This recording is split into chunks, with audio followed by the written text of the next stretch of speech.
छत्तीसगढ़ में विष्णुदेव साय के सिर पर सजेगा सीएम का ताज। 12 या 13 दिसंबर को छत्तीसगढ़ के चौथे सीएम के पद का शपथ ले सकते हैं साय। मोदी सरकार के पिछले कार्यकाल में रह चुके मंत्री। राजस्थान में बहुमत के बाद बीजेपी में सीएम पद को लेकर सियासत हो रही। गर्म पूर्व सीएम वसुंधरा राजे ने फिर दिखाई ताकत। पार्टी के विधायकों का राजस्व मिलने का सिलसिला जारी। यूपी की 4 साल की मुख्यमंत्री मायावती ने अपने भाई के बेटे आनंद प्रकाश को बनाया अपना उत्तराधिकारी। राजधानी लखनऊ में पदाधिकारियों की बैठक में किया ऐलान।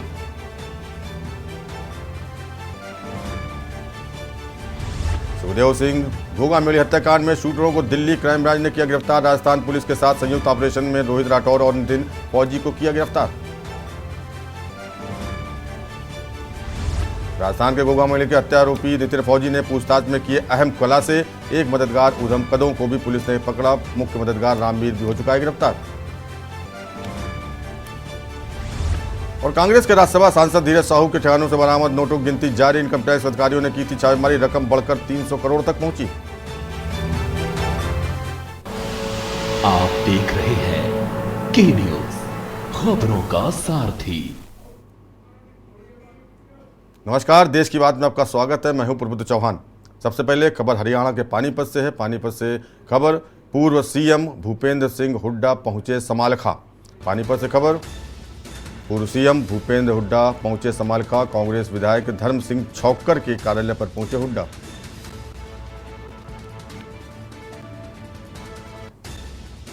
विधायक धर्म सिंह छौक्कर ने किया स्वागत। कांग्रेस कार्यकर्ताओं से मिले भूपेंद्र सिंह हुड्डा। पानीपत से खबर, पानीपत जाते हुए रुके थे हुड्डा। पूर्व सीएम भूपेंद्र सिंह हुड्डा पहुंचे समालखा। कांग्रेस विधायक धर्म सिंह छौक्का ने किया स्वागत। दिल्ली से जाते हुए रास्ते में पूर्व सीएम भूपेंद्र सिंह हुड्डा का काफिला रुका। कांग्रेस विधायक धर्म सिंह छौक्कर के कार्यालय में पहुंचे भूपेंद्र सिंह हुड्डा। कांग्रेस विधायक ने हुड्डा का किया स्वागत।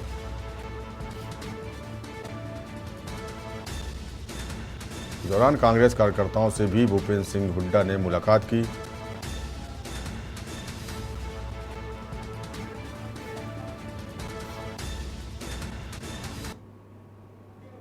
खबर करनाल से है, जहां करनाल में आयोजित विकसित भारत संकल्प यात्रा का आयोजन किया गया। करनाल से खबर, विकसित भारत यात्रा संकल्प यात्रा का आयोजन किया गया। करनाल से खबर, ग्रामीणों ने विभिन्न विभागों के स्टॉल्स से ली जानकारी। कार्यक्रम में ग्रामीणों के लिए लगाए गए थे हेल्थ कैंप। लोगों ने विकसित भारत का संकल्प लिया। कार्यक्रम के दौरान करनाल में विकसित भारत संकल्प यात्रा का आयोजन किया गया। ग्रामीणों ने विभिन्न विभागों की स्टॉल्स से जानकारियां ली। यहां ग्रामीणों के लिए हेल्थ कैंप भी लगाया गया।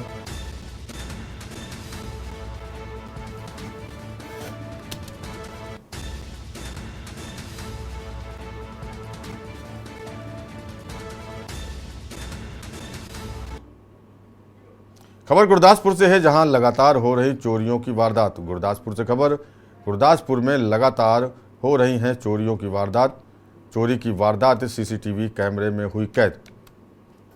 गुरदासपुर में लगातार चोरियों की वारदातें हो रही हैं। चोरी की वारदातें सीसीटीवी कैमरे में भी कैद हो रही हैं। चोरों ने दुकान के बाहर जनरेटर से बैटरी की चोरी की। जनरेटर खोलकर जनरेटर से बैटरी ले गए चोर।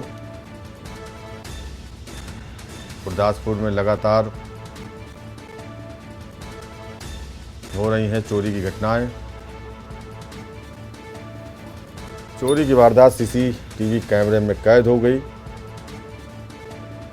दुकान के बाहर लगे जनरेटर से चोर बैटरी चुरा कर ले गए।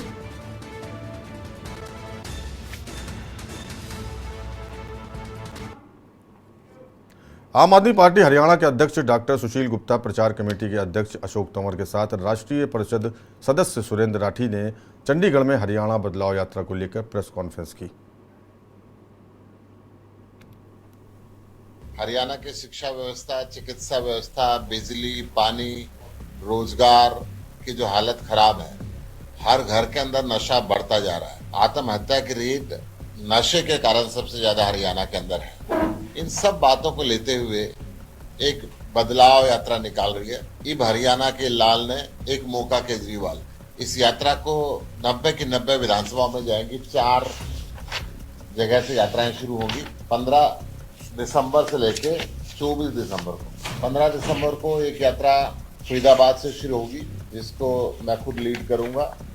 एक यात्रा सिरसा से शुरू होगी, जिसको अशोक तंवर जी लीड करेंगे। एक यात्रा नांदेड़गढ़ से शुरू होगी, जिसको अनुराग ढांडा जी लीड करेंगे। और एक यात्रा कालका से शुरू होगी, जिसको निर्मल सिंह जी लीड करेंगे। ये यात्राएं अलग अलग जिलों के अंदर खत्म होगी। पहली यात्रा जींद के अंदर खत्म होगी, फिर भिवानी के अंदर खत्म होगी, फिर पानीपत सिटी के अंदर खत्म होगी और एक यात्रा कैथल के अंदर खत्म होगी। 90 की 90 विधानसभा इसके अंदर कवर की जाएंगी। और यात्रा के अंदर आम आदमी पार्टी हरियाणा के सभी कार्यकर्ता अपने अपनी विधानसभा में, अपने अपने जिले में, लोकसभा के अंदर और पूरे प्रदेश के अंदर एक जागरूकता का अभियान चलाएंगे। यात्रा के अंदर हरियाणा की जो बदहाल स्थिति है उसको बदलने के लिए लोगों के बीच के अंदर जा रहे हैं। इस यात्रा के माध्यम से पूरे हरियाणा को हम जागरूक करेंगे और जागरूक करने के बाद लास्ट के अंदर जब यात्रा हमारी खत्म होगी, कुछ दिन के बाद एक महारैली का आयोजन भी हम जींद के अंदर करेंगे। उसकी जानकारी आपको विस्तृत तरीके से बाद में दी जाएगी। कांग्रेस पार्टी के राज्यसभा सांसद धीरज साहू और उनके करीबियों के ठिकानों पर आयकर विभाग की छापेमारी में लगभग 275 करोड़ रुपए अवैध कैश बरामद किए गए हैं। ये बात कही है विधायक घनश्याम दास अरोड़ा ने। भाजपा जिला अध्यक्ष राजेश सपरा ने जानकारी देते हुए बताया कि कुछ दिन पहले कांग्रेस के झारखंड से राज्यसभा सांसद धीरज साहू पर आयकर विभाग ने छापा मारा था। वहां पर कई दिन से आयकर विभाग की कार्रवाई चल रही। जो जानकारी सामने आ रही उसके अनुसार धीरज साहू के ठिकानों से लगभग 275 करोड़, जो कि अब बढ़कर 300 करोड़ हो गई है, नकद व ज्वेलरी के रूप में बरामद हो चुकी है। आयकर विभाग की छापेमारी में अलमारियों और बैग नोटों से भरी पाई गई और नोटों गिनने के लिए 40 से अधिक मशीनें मंगवानी पड़ी थी। ये छापामार कार्रवाई 6 दिसंबर से चल रही है। भाजपा जिला अध्यक्ष राजेश सपरा ने कहा कि कांग्रेस पार्टी चुनावों के समय गरीबी हटाने का नारा देती है, लेकिन उसके खुद के राज्यसभा सांसद के यहाँ से इतनी बड़ी मात्रा में धनराशि मिलने से पता चलता है कि जनता की गरीबी दूर करते करते कांग्रेस पार्टी के नेता कितने बड़े भ्रष्टाचारी अमीर बन गए हैं।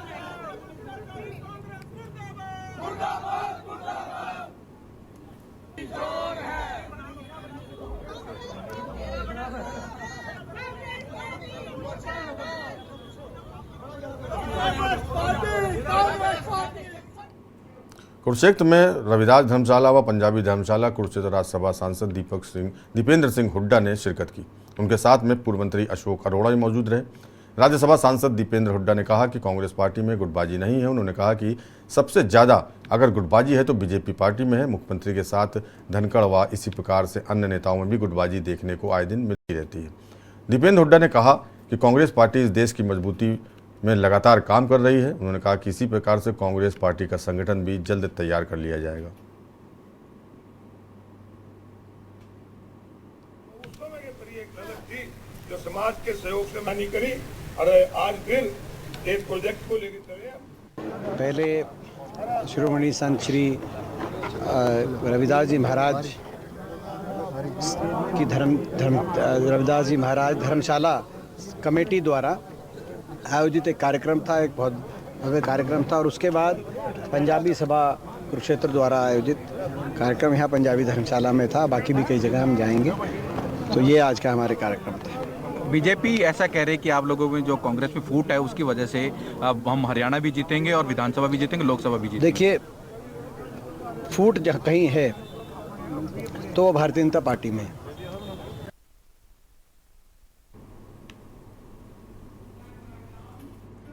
और अब खबरें छत्तीसगढ़ से हैं। छत्तीसगढ़ में ऐतिहासिक जीत के बाद पार्टी ने एक औपचारिक बैठक के बाद मुख्यमंत्री के नाम का ऐलान कर दिया है।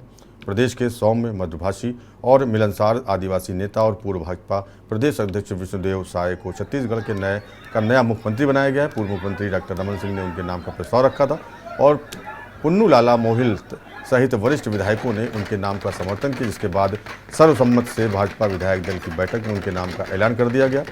विष्णुदेव साय छत्तीसगढ़ प्रदेश के चौथे मुख्यमंत्री होंगे। विष्णुदेव साय का जन्म 21 फरवरी 1964 में जशपुर जिले के बगिया गांव में एक किसान परिवार में हुआ था। उन्होंने 10वीं तक की पढ़ाई कुनकुरी स्थित लोयोला हायर सेकेंडरी स्कूल से की है। परिवार में एक बेटा और 2 बेटियां हैं। वर्तमान में विष्णुदेव साय कुनकुरी विधानसभा से निर्वाचित हुए हैं। वो आदिवासी समुदाय से आते हैं।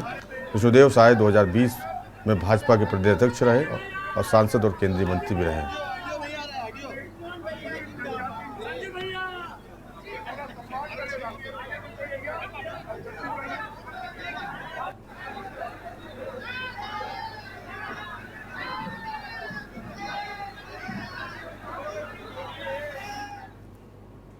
बलौदाबाजार जिले के सोनाखान में जिला प्रशासन की ओर से शहीद वीर नारायण सिंह के समाधि स्थल स्मारक में श्रद्धांजलि अर्पित की गई।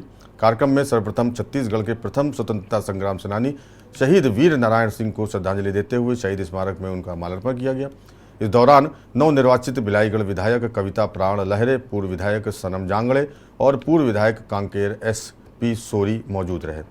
शहीद वीर नारायण सिंह 10 दिसंबर 1857 में अंग्रेजों से लोहा लेते हुए शहीद हो गए थे। तब से जिला प्रशासन की ओर से प्रत्येक 10 दिसंबर को शहादत दिवस के रूप में मनाया जाता है। आज जिला प्रशासन की ओर से श्रद्धांजलि कार्यक्रम का आयोजन किया गया। श्रद्धांजलि कार्यक्रम में शहीद वीर नारायण सिंह के वंशज राजेंद्र दीवान, कुंदन दीवान, सुभान दीवान को शाल और श्रीफल और स्मृति चिन्ह देकर नवनिर्वाचित बिलाईगढ़ विधायक कविता प्राण लहरे, पूर्व विधायक सनम जांगड़े और पूर्व विधायक कांकेर SP सोरी ने सम्मानित किया। इस अवसर पर collector Chandan Kumar, SSP Deepak Kumar Jha, DFO Mayank Agarwal सहित तमाम जिले के अधिकारी मौजूद हैं। आज 10 दिसंबर शहीद वीर नारायण जी के शहादत दिवस रही से, जेमा बिलाईगढ़ विधानसभा के सबो जनता मन ए बेटी ला, गरीब के बेटी ला आज विधायक बना है। जेमा कार्यक्रम में आए बर नहीं मिला, वही जगह में आज मोला मुख्य अतिथि बना है। एक लिए मोर बिलाईगढ़ विधानसभा के सबो जनता मन ला सोनाखान के पावन धरती ला प्रणाम करत हाँ। आज 10 दिसंबर को सोनाखान में शहीद वीर नारायण सिंह का आज शहीद दिवस के रूप में मनाया जा रहा है और इसके उपलक्ष्य में सभी आसपास के गांव, पूरे ज़िले और पूरे प्रदेश से अलग अलग समाज के लोग आज इस कार्यक्रम में शिरकत किए और उनकी शहादत को याद करते हुए आने वाली पीढ़ी को यह याद दिलाने का प्रयास किया गया कि ये जो आज़ादी है, ये जो हमारा अपना आज शासन कायम है, वो ऐसे कई हमारे आदिवासी नेता हुए जिन्होंने अपने प्राण न्यौछावर किए, अपने शौर्य स्थापित किए, तब जाकर आज हमें ये दिन देखने को मिल रहा है। खबर अंतागढ़ से है। 28वीं वाहिनी सशस्त्र सीमा बल अंतागढ़ ने नागरिक कल्याण कार्यक्रम के तहत ग्रामीणों सहित स्कूली बच्चों को जरूरतों की सामग्री दी। वहीं स्कूली बच्चों को 1 महीने का कंप्यूटर प्रशिक्षण दिए जाने की व्यवस्था की। आपको बता दें, अंतागढ़ नक्सल प्रभावित क्षेत्र है। एक समय ऐसा था जब सुरक्षा बलों की तैनाती के बाद ग्रामीण सुरक्षा बलों को देखकर भाग जाया करते थे। उनके मन में सुरक्षा बलों को लेकर एक डर था। इन्हीं विषयों को देखकर ग्रामीणों के साथ बेहतर संबंध बनाने के लिए सुरक्षा बलों द्वारा समय समय पर अपने सामाजिक दायित्वों का निर्वहन करते हुए ग्रामीण और सुरक्षा बलों की बीच की दूरी को कम करने का प्रयास लगातार किया जा रहा है। वाहिनी सशस्त्र सीमा बल अंतागढ़ के द्वारा अंतागढ़ में सिविकेशन प्रोग्राम का आयोजन किया गया है, जिसके तहत अंतागढ़ उसके आसपास के ग्रामीणों को दैनिक उपयोग की सामग्री जैसे पानी के टैंक, इसके अलावा कृषि उपकरण, कृषि के बीज, स्पोर्ट्स आइटम इत्यादि प्रदान किए जा रहे हैं। इसके अलावा कल से यहाँ पर 30 दिवसीय बेसिक कंप्यूटर कोर्स का भी आयोजन किया गया है, जिसमें अंतागढ़ उसके आसपास के 15 युवक युवतियों को बेसिक कंप्यूटर कोर्स का प्रशिक्षण दिया। जन सहयोग समाज सेवी संस्था ने पुल के ऊपर साफ सफाई करने का जिम्मा उठाया है। जन सहयोग का एक ही सपना सुंदर स्वच्छ शहर रोपना के नारे के साथ लगातार 10 सालों से कार्य किया जा रहा है। लगातार 3 दिनों तक बारिश के बाद बस्तर की लाइफलाइन कहे जाने वाले दूध नदी पुल पर रेत जमा हो जाने से लोग दुर्घटनाओं का शिकार हो रहे थे। राहगीरों ने जन सहयोग समाज सेवी संस्था के कार्य को लेकर प्रशंसा की है। जन सहयोग समाज सेवी संस्था ने लोगों से इस मुहिम में जुड़ने की अपील भी की है।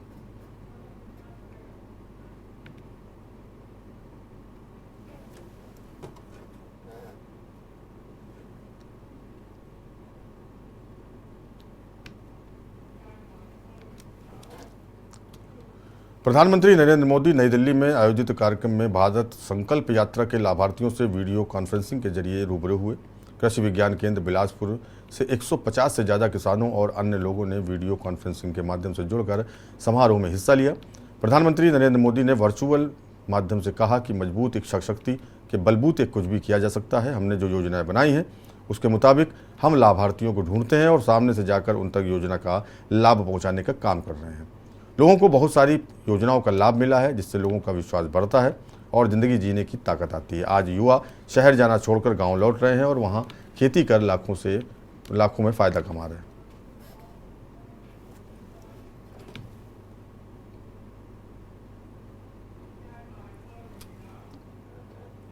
खबर बलौदा बाजार से है, जहां शासकीय स्वामी आत्मानंद अंग्रेजी माध्यम स्कूल कसडोल में आनंद मेले का आयोजन किया गया, जिसमें मुख्य अतिथि नगर पंचायत अध्यक्ष नीलू चंदन साहू, विशिष्ट अतिथि जनपद अध्यक्ष सिद्धांत मिश्रा सहित SMDC अध्यक्ष चंद्र प्रकाश साहू प्रमुख रूप से सम्मिलित हुए। कार्यक्रम में बच्चों द्वारा कई तरह के व्यंजनों का स्टॉल लगाया गया। इसके साथ ही मनोरंजन के लिए खेल मेला भी लगाया गया। कार्यक्रम का शुभारंभ मुख्य अतिथि के द्वारा सरस्वती छत्तीसगढ़ महतरी के पूजन और राज्य गीत को गाकर किया गया।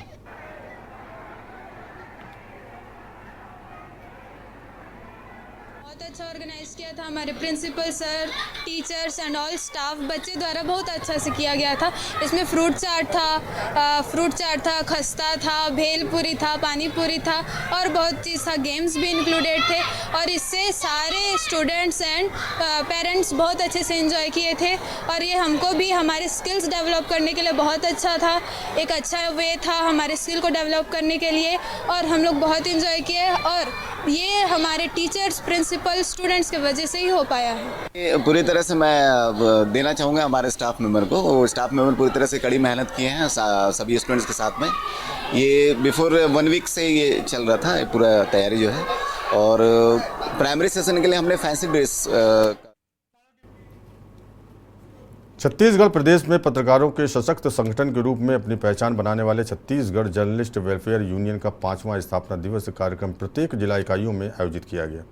आपको बता दें, यूनियन के प्रदेश अध्यक्ष अमित गौतम के कुशल मार्गदर्शन में जहां इस यूनियन ने प्रत्येक जिलों में अपना संगठन तैयार कर पत्रकार साथियों के हित के लिए संघर्ष किया एवं शासन प्रशासन से निरंतर संवाद बनाकर कार्य किया है। इस स्थापना दिवस पर यूनियन महासमुंद जिला इकाई के जिला अध्यक्ष बलराज नायडू के सफल मार्गदर्शन पर फॉर्चून नेत्रहीन विद्यालय बागबहारा में विद्यालय के बच्चों के साथ केक काटकर स्थापना दिवस मनाया गया। इस अवसर पर यूनियन के प्रदेश, जिला, ब्लॉक के पत्रकार पदाधिकारी काफ़ी संख्या में मौजूद रहे।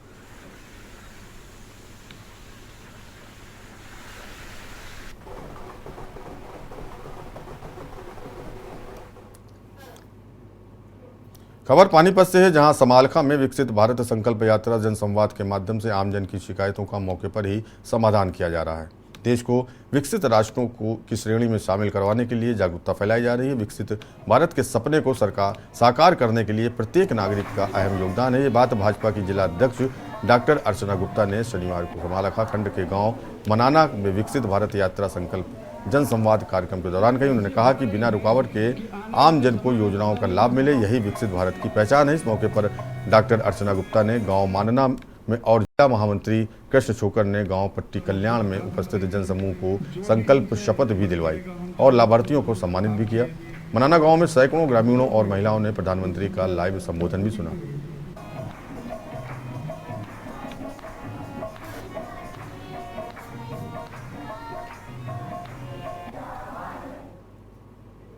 कांकेर जिला मुख्यालय से महज 10 किलोमीटर दूर ग्राम मर्दापोटी से मलंज कुंडुम्ब जलप्रपात जाने वाले रोड के किनारे हरे भरे पेड़ों की बलि दे दी गई है। वनों को बचाने के लिए वन विभाग को तैनात किया गया, लेकिन स्टाफ और संसाधन की कमी के चलते वन विभाग अपने कर्तव्य के प्रति सक्षम साबित नहीं हो पा रहा है। मामले में वन परिक्षेत्र अधिकारी ने कहा कि के न्यूज इंडिया के द्वारा इस मामले को प्रमुखता के साथ संज्ञान में लाया गया है। इस पूरे मामले में जाँच कराकर कठोर कार्रवाई की जाएगी। कैसा उत्साह लोगों में? बताए, आप देखो लोगों में बहुत उत्साह और उमंग थी मोदी जी का भाषण सुनने के लिए, मोदी जी का इंटरेक्शन देखने के लिए। और आज हमारे 2 प्रोग्राम थे, अभी साथ चल रहे थे, एक कुला में था और एक मनाना में था। अब 2 प्रोग्राम और है शाम को एक सौदापुर में है और एक पट्टी कल्याणा में। तो अभी यहाँ से वैन जाएगी पट्टी कल्याणा और वहाँ से उतला से सौदापुर जाएगी। सर, जो अधिकारी प्रोग्राम में नहीं पहुँचे उनके खिलाफ क्या कुछ कार्रवाई की जाएगी? सर, कार्रवाई अनुशासन कार्रवाई की जाएगी। इसमें जब हमने क्या है कि भाई लोगों की प्रॉब्लम यहाँ पे यहीं पे सॉल्व करनी है।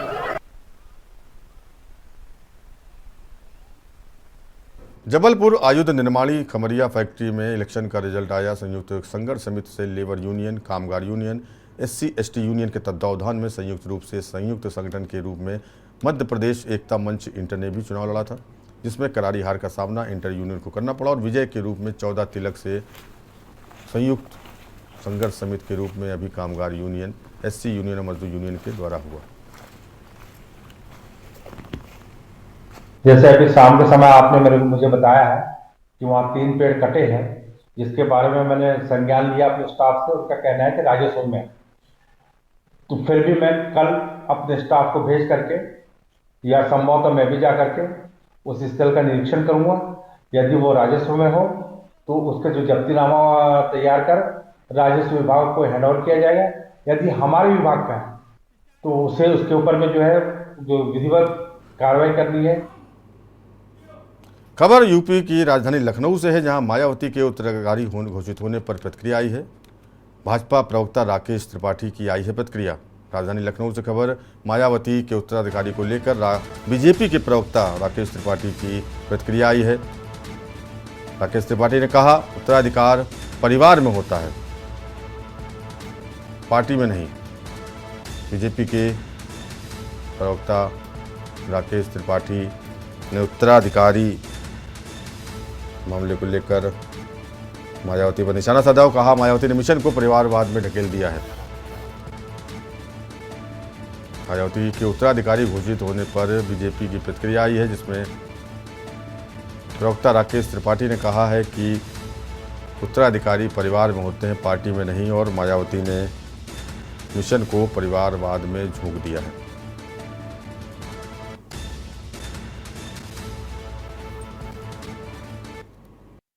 उत्तराधिकार परिवार में होता है, राजनीतिक दल में नहीं। राजनीतिक दल जनता से बनते हैं, कार्यकर्ताओं से बनते हैं। पार्टी का अध्यक्ष लोकतांत्रिक प्रक्रिया से चुना जाता है, किसी उत्तराधिकार से नहीं। ये राजवंशों में होता था, मुगलिया सल्तनत में होता था, लेकिन बहुजन समाज पार्टी जो मान्यवर कांसीराम जी ने एक मिशन के रूप में शुरू की थी, वो कमीशन में बदली और अब पूरी तरह से परिवारवाद में डूब गई है। और यही कारण है कि आज बहुजन समाज पार्टी की हालत लगातार खस्ता हुई है। पार्टी के संस्थापक सदस्य एक एक करके पार्टी छोड़ करके चले गए और आज बहुजन समाज पार्टी ने जिस तरह से उत्तराधिकार तय करने का काम किया है, स्पष्ट है कि बहुजन समाज पार्टी पूरी तरह से समाप्त होने वाली है। खबर अमेठी से है, जहां जिले में बड़ी दुर्घटना होते होते बच गई। अमेठी से खबर जिले में बड़ी दुर्घटना होते बची। अमेठी से खबर जिले में बड़ी दुर्घटना होते बची। एक व्यक्ति ने सूझबूझ से बचाई सैकड़ों जानें। अमेठी से खबर चलती ट्रक पर लदी CNG अचानक हुई लीक। ड्राइवर 20 सड़क कस्बे में ट्रक छोड़कर हुआ फरार। गैस निकलता देख कस्बे में मचा हड़कंप। एक व्यक्ति ने पहुंचकर गैस पर पाया काबू। सूचना पर पहुंची पुलिस ने भी कड़ी मशक्कत की। बाद में यातायात को पुनः संचालित किया गया। जिले में बड़ी दुर्घटना होते हुए बची। एक व्यक्ति की सूझबूझ से सैकड़ों जानें बची। चलती ट्रक पर लदी CNG अचानक हुई लीक। ड्राइवर 20 सड़क कस्बे में ट्रक छोड़कर हुआ फरार।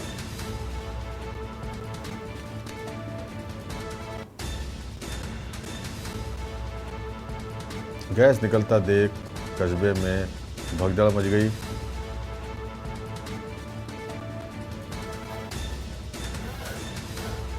पुलिस ने भी कड़ी मशक्कत की। खबर आगरा से है, जहां महिलाओं ने पुलिस के ऊपर की पुष्प वर्षा। आगरा से खबर है, महिलाओं ने पुलिस के ऊपर पुष्प वर्षा की। हत्या के मामले का 24 घंटे में पुलिस ने अनावरण किया। इसको लेकर जनता ने पुलिस पर पुष्प वर्षा की। सम्मान किया और पुलिस के कार्य की सराहना की।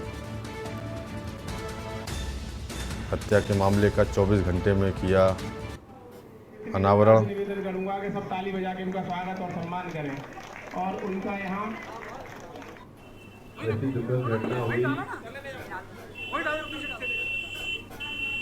और उसके लिए पुलिस प्रशासन ने। और यहाँ रुकेंगे छोटे ब्रेक के लिए।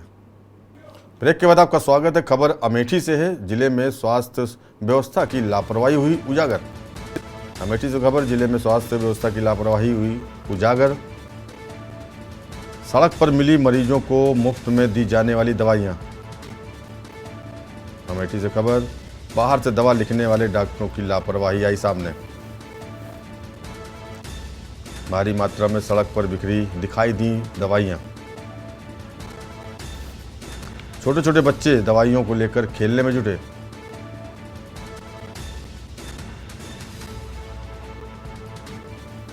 पशु चराने वाले बच्चे भी दवाओं के साथ खेलते दिखाई दिए।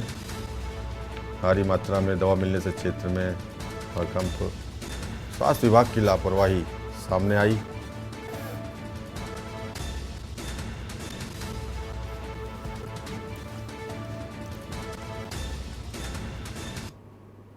मैं कालकन जाने वाली रोड पे खड़ा हूँ और मैंने ये देखा कि वो दवाएं जो आम आदमी के इस्तेमाल की हैं, जो ज़रूरतमंदों के इस्तेमाल की हैं, वो दवाएं यहाँ फेंकी हुई हैं।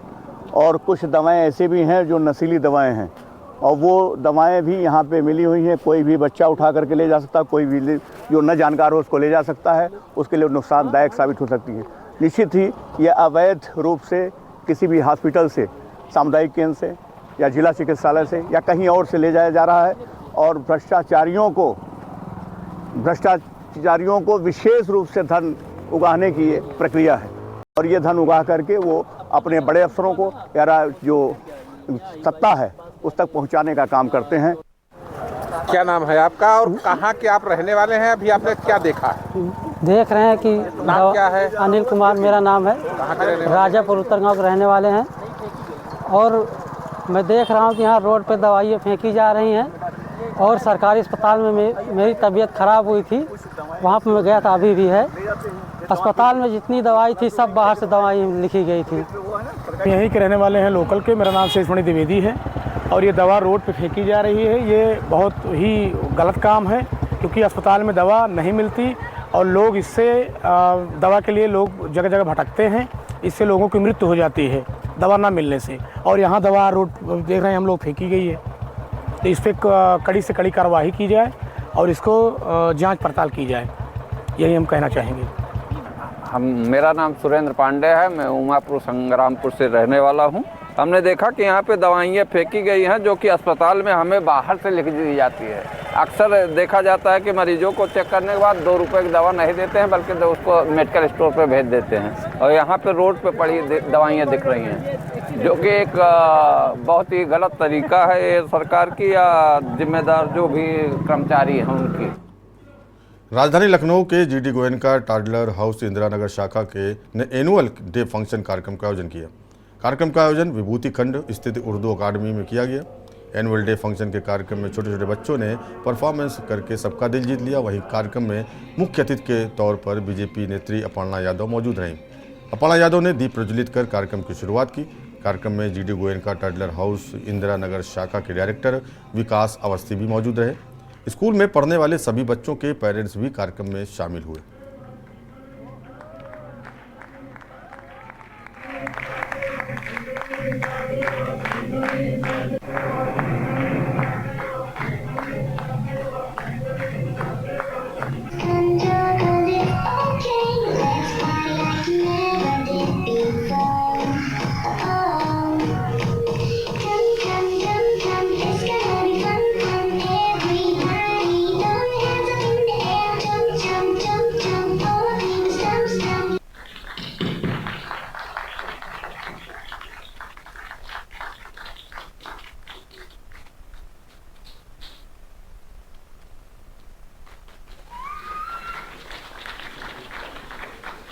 It's a great pleasure to see you this afternoon. It had really been a fantastic year for us.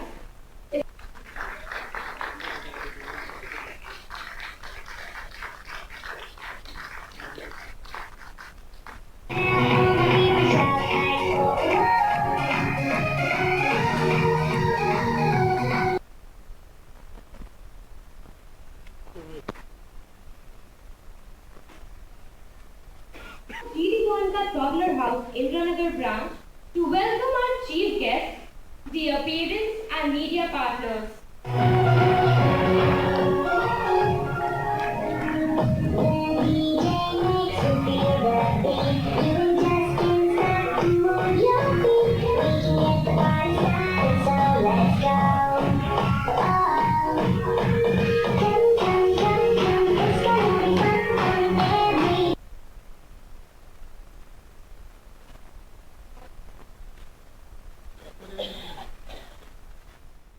मेरा नाम नाजिया खुर्शीद है और ये मेरे हस्बैंड है आसिफ कमर।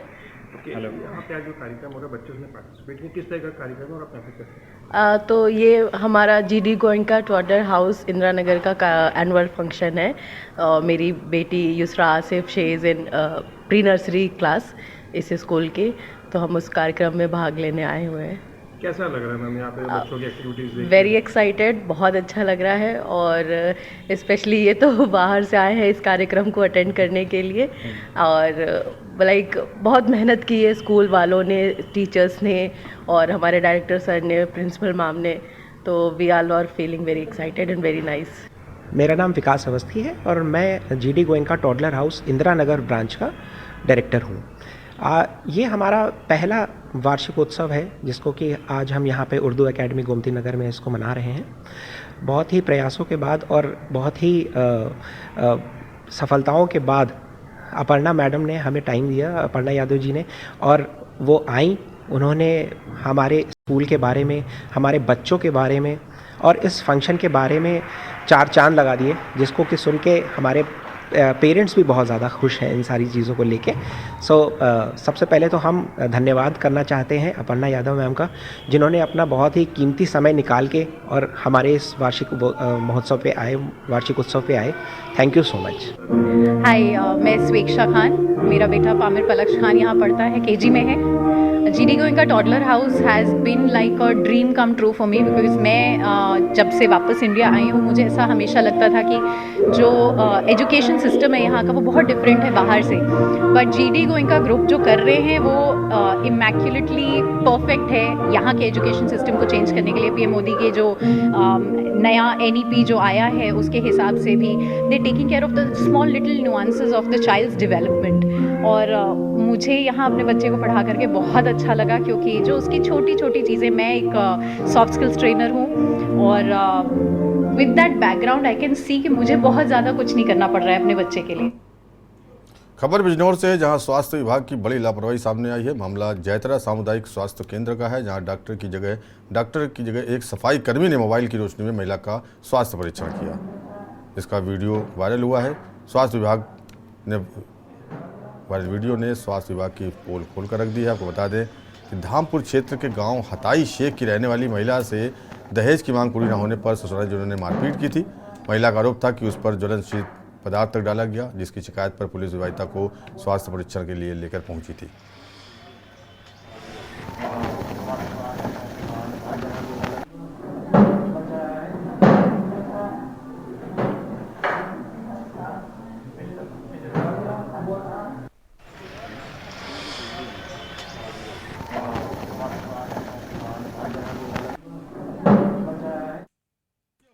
खबर कायमगंज से है, जहां अंतर्राष्ट्रीय समाज सेवी संस्था लायंस क्लब कायमगंज 321B ने लायंस विद्यानिकेतन कायमगंज में 46वें विशाल निःशुल्क नेत्र परीक्षण एवं मोतियाबिंद ऑपरेशन शिविर का आयोजन किया। मुख्य अतिथि सांसद मुकेश राजपूत रहे। विशिष्ट अतिथि कायमगंज की विधायक डॉक्टर सुरभि गंगवार के रूप में मौजूद रहीं। राज्य महिला आयोग की पूर्व सदस्य एवं लायंस क्लब की अध्यक्ष डॉक्टर मिथिलेश अग्रवाल ने संयुक्त रूप से मां सरस्वती के चित्र पर माल्यार्पण और दीप प्रज्वलित करके शिविर का शुभारंभ किया। शिविर में सीतापुर नेत्र चिकित्सालय के कुशल चिकित्सकों ने 500 से अधिक नेत्र रोगियों की आंखों की जांच की, जिनमें 300 नेत्र रोगियों को मोतियाबिंद के ऑपरेशन के लिए चयनित किया गया। ऑपरेशन के लिए चयनित किए गए नेत्र रोगियों में से 120 नेत्र रोगियों को ऑपरेशन के लिए सीतापुर नेत्र चिकित्सालय की बस द्वारा नेत्र चिकित्सालय सीतापुर भेज दिया गया। लायंस क्लब का कैंप लगा है, तो इसके लिए आप क्लब के अध्यक्ष और उनकी पूरी टीम को, सचिव को, अध्यक्ष को, कोषाध्यक्ष को, पूरी टीम को बधाई देता हूँ कि उन्होंने और कावा जनपद के अपने जो इनके नेत्र में प्रॉब्लम्स हैं, नेत्र सुरक्षा का जो कैंप के माध्यम से लगभग 500 लोगों का आँख का परीक्षण हुआ है और संबंधित जो भी लोग हैं ऑपरेशन के योग में उनका ऑपरेशन होगा और जो कुछ हल्की फुल्की दवा से या चश्मा से जिस तरह से ठीक होगा उनको ठीक करके मैं बधाई देता हूँ। और ये समाज सेवा का कार्य लायंस क्लब के द्वारा या कभी भी दैविक आपदा आती साली थी, इसलिए मैं पूरे अपने दिलों की गहराइयों से अपनी लोकसभा की तरफ से लोगों की तरफ से उनका आभार व्यक्त करता हूँ, साधुवाद देता हूँ। कहता हूँ कि आगे भी जिस तरह से क्लब काम कर रहा है और आगे भी इसे और ज़्यादा बढ़ चढ़ के, चाहे वो शिक्षा के क्षेत्र में हो, चाहे वो आई कैंप के माध्यम से हो या बाढ़ के क्षेत्र में हो या अन्य किसी तरीके से कोई पशुओं का कोई किसी तरह से चाहे गौशाला हो या अन्य किसी क्षेत्र में, हर क्षेत्र में अपना योगदान देंगे जिससे समाज को एक मार्गदर्शन मिले। कानपुर में जिला कारागार में बंद बंदियों द्वारा तैयार किया गया भोजन और जलपान सामग्री का स्वाद आम लोगों को भी चखने को मिलेगा, जिस कैंटीन का उद्घाटन महापौर प्रमिला पांडे ने फीता काट कर किया है। इस दौरान नगर सांसद पचौरी, जिलाधिकारी विशाख जी अय्यर और जेल अधीक्षक बीडी पांडे भी मौके पर मौजूद रहे। जिला कारागार में निरुद्ध बंदियों के कल्याण एवं पुनर्वास के लिए कारागार परिसर में आउटलेट बंदी रसोई का निर्माण कराया गया है। रविवार को इस रसोई घर का शुभारंभ कर दिया गया, जिससे आम जन कारागार में निरुद्ध बंदियों के हाथ के लाजवाब भोजन और जलपान सामग्रियों का आनंद उचित मूल्यों पर ले सकेंगे। आउटलेट का निर्माण लोक निर्माण विभाग के माध्यम से कराया गया है। इस विक्रय केंद्र के माध्यम से जन सामान्य को बंदियों द्वारा तैयार किए गए व्यंजन उचित मूल्य पर उपलब्ध कराए जाएंगे।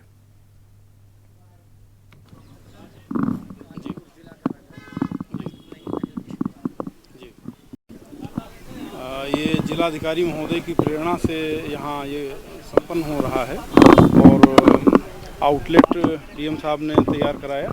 इसके बाद जो जेल के बंदी हैं उनको कुछ रेस्टोरेंट के जो शेफ हैं प्रतिष्ठित, उनसे प्रशिक्षण यहाँ बंदियों को दिलवाया गया और उद्देश्य ये है कि जो जेल के बंदी हैं उनको अच्छी तरह से खाना बनाने में प्रशिक्षित करके और इस तरह से तैयार कर दिया जाए कि वो रिहा होने के बाद कुछ अपना काम धाम रोजगार अर्जित कर सकें। और इसमें जो काम आने वाली चीज़ें हैं, जैसे यहाँ चाय की व्यवस्था की गई, समोसा की व्यवस्था की गई पीने की, तो चाय पीने के लिए कुल्हड़ बनाने का काम भी जेल के अंदर शुरू कराया है, चाक लगा करके, और उसका भी प्रशिक्षण दिलाया। और इसी तरह से जो इसमें ब्रेड पकौड़ा में ब्रेड इस्तेमाल होगी, बंद मक्खन में बंद इस्तेमाल होगा, वो भी कुछ रेस्टोरेंट के जो शेफ हैं उनसे अच्छी तरह से सिखवा करके और वो सारी चीज़ें जेल में ही बनाएंगे। तो उद्देश्य ये है कि ज़्यादा से ज़्यादा जो बंदी हैं उनको कुछ न कुछ अपनी पसंद का रोज़गार सीखने का अवसर मिल सके और वो रिहा होने के बाद काम कर सकें। जो ये आउटलेट है इसका संचालन जो बंदी रिहा हो चुके हैं जेल से उनके माध्यम से कराया जाएगा। तो जब तक वो काम यहाँ करना चाहें करें और उनको इस रूप में ट्रेन कर दिया जाएगा कि वो बाहर जा कर के समाज में अपना छोटा मोटा काम शुरू कर सकें, चाहे वो ब्रेड बनाने का काम है या ये रेस्टोरेंट चलाने का काम है, कुल्हड़ बनाने का काम है, मिट्टी के बर्तन बनाने का काम है, और अच्छी तरह से जो लोगों की रुचि का खाना है, नाश्ता है, वो सब बनाना सीख सकें और उनका पुनर्वास हो सके। ये उद्देश्य है सरकार का।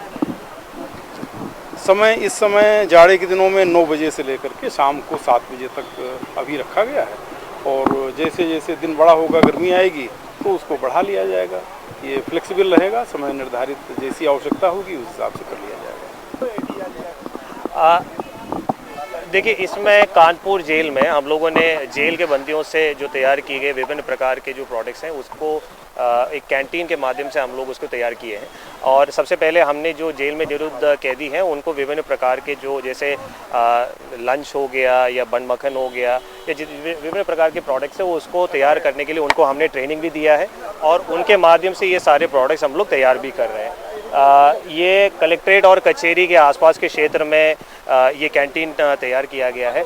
तो इससे जितने भी वादकारी यहाँ पे आते हैं और उनके साथ साथ जेल में जितने भी मुलाकाती आते हैं उनके लिए भी ये सुविधाजनक होगा। और इसका संचालन भी हम लोग कर रहे हैं, जो जेल से जो निरुद्ध जो कैदी जो छूटने के बाद उनके माध्यम से हम लोग कर रहे हैं। तो निश्चित रूप में उनको आगे के एक रोज़गार का एक माध्यम भी ये बन सकता है।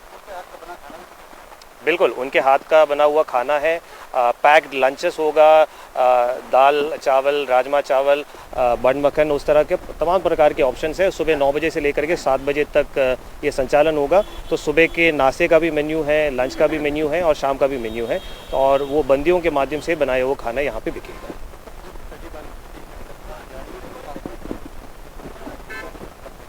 देखिए, सबसे पहले तो मुझे लगता है कि हम लोगों को कानपुर शहर के अंदर ही इसका एक नया प्रैक्टिस है, लोगों तक हम लोगों को पहुंचाना चाहिए। और कानपुर निवासियों से मैं भी रिक्वेस्ट करूंगा कि जेल के जो हमारे कैदियों के माध्यम से ये बनाया गया खाना है, निश्चित रूप में उसको आकर के ट्राई कर लें। चूँकि हम लोगों ने हमारे तमाम NGOs और तमाम जो प्राइवेट सेक्टर के जो साथी हैं उनके माध्यम से इनको ट्रेन भी किया गया है। जो ब्रेड यहाँ पर यूज़ हो रहा है या कुल्हड़ यहाँ पर यूज़ हो रहा है, ये सब हमारे कैदियों के द्वारा जेल के अंदर ही बनाया गया है। तो निश्चित रूप में एक नया प्रैक्टिस है। तो कानपुर शहर के सारे निवासी मैं उनसे अनुरोध करूंगा कि ज़रूर इसको एक बार ट्राई कर लें। Thank you.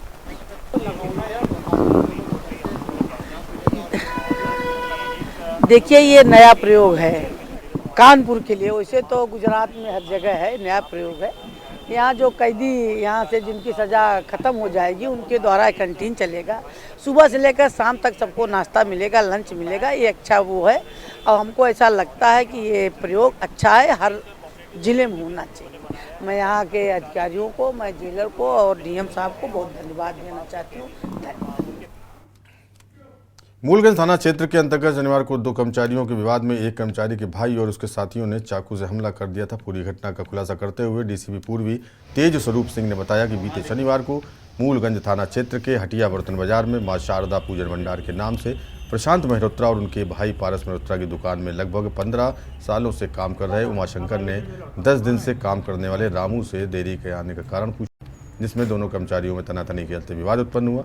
रामू ने पास की दुकान में काम करने वाले अपने बड़े भाई सोनू उर्फ रवि, जो कि करीब 100 मीटर की दूरी पर SR ब्रदर्स कॉस्मेटिक की दुकान में काम करता था, उसने अपने 2 और साथी आशीष, सुमित, इन चारों ने मिलकर उमाशंकर को चाकू मार दी और जिसकी उपचार के दौरान हाईलाइट में मौत हो गई थी। इनके ऊपर हत्या समेत अन्य गंभीर धाराओं में मुकदमा पंजीकृत किया गया। देखिए, थाना मूलगंज अंतर्गत हटिया बर्तन बाजार है, जहां पर पारस मेहरोत्रा और उनके भाई प्रशांत मेहरोत्रा की दुकान है, जो बर्तन और पूजा सामग्री की दुकान है। उस दुकान में उमाशंकर नाम के व्यक्ति करीब 10 साल से काम करते हैं, बड़े विश्वसनीय आदमी दुकान के, जिनकी सुबह चाबी भी उन्हीं को दे देते थे, वही सुबह ताला खोलते दुकान खोलते थे। एक नया आदमी भी अभी 15-20 दिन पहले उसमें आया, काम करने लगा, उसका नाम है रामू, जो मूलतः हिंदवारी बांदा का रहने वाला है। ये कल सुबह उमाशंकर द्विवेदी ने दुकान खोली, जो दूसरा इनका कार्मिक है वो देर से आया, तो इससे किसी बात को लेकर, देर से आने को लेकर के कहासुनी हो गई और उस पर ये तत्काल गया वहाँ से अपने भाई के पास, करीब 300-400 मीटर दूरी पर मनीराम बगिया है, जहाँ उसका भाई रवि उर्फ सोनू काम करता है। वहाँ पर गया, उसको बताया। रवि उर्फ सोनू ने अपने एक मित्र सुमित और दूसरा जो उसी दुकान पर काम करने वाला आशीष वर्मा, उससे बात किया और चारों लोग आए दुकान पर, उससे बात करने लगे और इसी बात पर तत्काल जो है उसने चाकू जो अपने पास रखे हुए था रवि, उसने चाकू उसके चेस्ट में घोंप दिया। खबर कानपुर से, जहां बादशाही नगर थाने की पुलिस ने महिला चोरों के गैंग को पकड़ा है। आपको बता दें कि महिलाएं ऑटो, टेम्पो और ई-रिक्शा में यात्री बनकर बैठती थी और मौका पाते ही यात्रियों के बैग और सामान लेकर भाग जाती थी। ये गैंग रेलवे स्टेशन और बस अड्डे के आसपास कई दिनों से सक्रिय था। पुलिस ने CCTV की मदद से गैंग की 4 महिलाओं को अरेस्ट कर लिया है। चारों महिलाओं को कोर्ट में पेश करने के बाद जेल भेज दिया गया।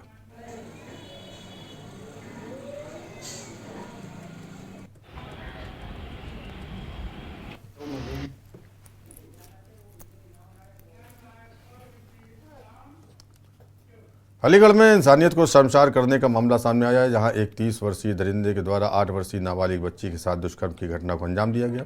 इसके बाद आरोपी मौके से फरार हो गया। मौके पर पहुंची पुलिस बाहर से इलाका पुलिस के द्वारा आरोपी को गिरफ्तार कर लिया गया। क्षेत्राधिकारी के द्वारा जानकारी देते हुए बताया गया कि पूरी घटना को लेकर आरोपी को तत्काल प्रभाव से गिरफ्तार कर जेल भेज दिया गया। पुलिस ने लोगों से शांति बनाए रखने की अपील की है।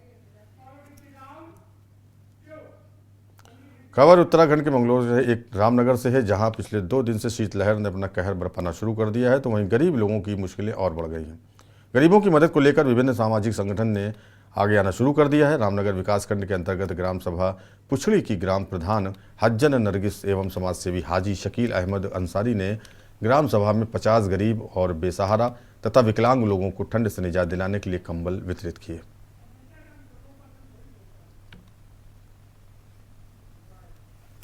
ये पिछले 10 साल से हम हर साल जो है कंबल वितरण करते हैं।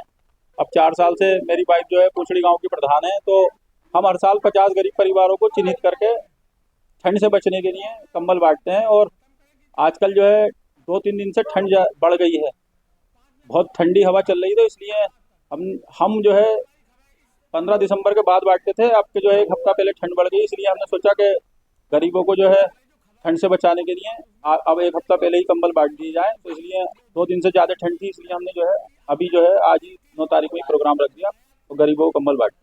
बहुत अच्छा लग रहा है, गरीबों का सब कुछ करते वो कर रहे हैं, तो बहुत अच्छी बात है जी।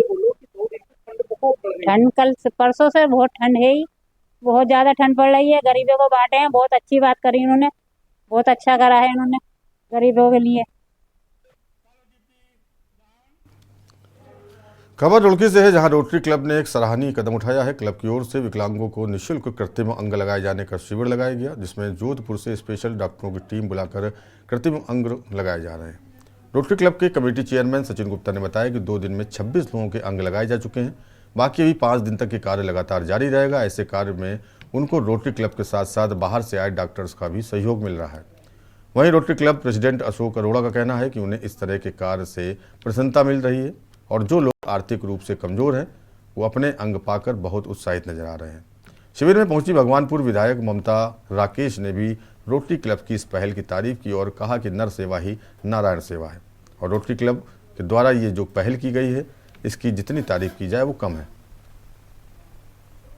मैं आपको बड़े हर्ष से एक चीज़ बताता हूँ कि 3 दिन का शिविर अब 6 दिन का हो गया है, क्योंकि हमारे पे विकलांगों की इतनी तादाद बढ़ गई थी कि हमें संभालना भारी होता। कल भी हमने 24 लोगों को अंग लगाकर भेजा, जिनके 2-2 हाथ या 2 पैर खड़े थे उनको। आज भी 26 लोगों को अंग लगाए जाएंगे। कल के लिए हमारे पास 51 ऑलरेडी रजिस्ट्रेशन हो चुके हैं, तो इसलिए हमें अपने शिविर को अगले 3 दिन के लिए और बढ़ाना पड़ा है। हमने डॉक्टर से जो है मदद मांगी थी।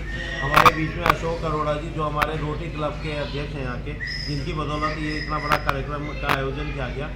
तो आज इन्होंने रिक्वेस्ट कर जोधपुर फुटवियर जो लगाती है जो। खबर रामनगर से, जहां ओक वर्ष स्कूल में हुए वार्षिकोत्सव के दौरान स्कूली बच्चों द्वारा विभिन्न सांस्कृतिक कार्यक्रम प्रस्तुत किए गए। स्कूली बच्चों द्वारा राजस्थानी एवं पंजाबी तथा कुमाऊनी नृत्य की प्रस्तुति ने मौजूद अभिभावकों को मंत्रमुग्ध कर दिया। स्कूली बच्चों ने हनुमान चालीसा के साथ ही हॉरर डांस से भी सबका मन मोह लिया। दर्शकों ने बच्चों की शानदार प्रस्तुति देख उनके अभिवादों में खूब तालियां बजाई।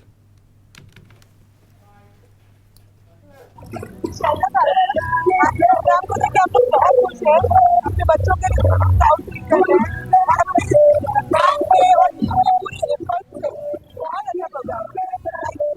मैं कहना चाहूँगी आज हम लोगों ने कोशिश की है कि बच्चों को इस बड़ी स्टेज पे लाएं, और मेरा मेन मोटिव होता है कि बच्चों को मॉडर्न सारी चीजें सिखाएं। We have German language in our school, we are having coding, robotics, everything, but नई चीज़ों के साथ, मॉडर्न चीज़ों के साथ मैं अपने बच्चों को सारी अपनी जो जड़ें हैं वो सिखाना चाहती हूँ। मेरा बच्चा जब निकले तो ग्रूम होके निकले, वो कृष्ण लीला, कृष्ण के बारे में जानता हो, वो राम के बारे में जानता हो, वो हनुमान जी के बारे में जानता हो। आप लोग अभी देख सकते हैं हमारे बच्चों ने हनुमान चालीसा गाया, अभी वो कृष्ण लीला करने वाले हैं, अभी वो रामचंद्र जी पे बहुत अच्छा परफॉर्मेंस देने वाले हैं। क्योंकि अगर हम हैं तो हम सिखा सकते हैं, अगर हमने नहीं सिखाया तो आगे वाली जनरेशंस को ये पास ऑन कौन करेगा, यही बड़ा क्वेश्चन है। और शायद इसी के लिए हम कोशिश करते हैं कि हमारी जो जनरेशन है जब मैं बड़ी और बुजुर्ग हूँ तो मेरे आगे एक इतनी अच्छी जनरेशन खड़ी हो जो बैक से लेके हमारी जड़ों से मजबूत होके हमारे सामने आए, तो मुझे खुशी होगी कि ईश्वर ने एक चांस दिया है, मैंने उसको पूरा किया और मैं अपने बच्चों को सिखा पाई। Thank you very much. और देश की बात मेरे साथ इतना ही। देश और दुनिया की बाकी खबरों को देखते रहिए न्यूज़ इंडिया और मुझे दीजिए इजाजत। नमस्कार।